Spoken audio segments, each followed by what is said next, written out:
հայտնի դեպքը լրագրողի հետ պատահած Հռիփսիմետ Ջեբեջյանի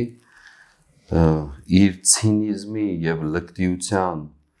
այսպես գագաթնակետից խոսելով այդ մասին, փորձելով արդարացնել ինքն իրեն, հղումը տալով ինձ եւ այլն, չի բավարարվել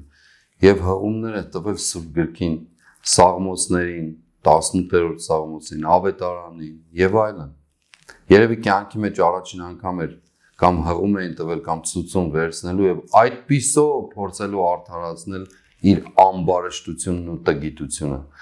Ընդ որում Սաղմոսի մասին խոսելով չի էլ կարողանում հայերեն ոչ ընթերցել, ոչ էլ արտաբերել։ Ասեմ ուղղակի, որ երաժամ բառ գոյություն չունի հայերենում։ Ոչ գրաբարում, ոչ աշխարհաբարում, ոչ արևմտահայերենում, ոչ արևելահայերենում, ոչ էլ երևի բարբառներում։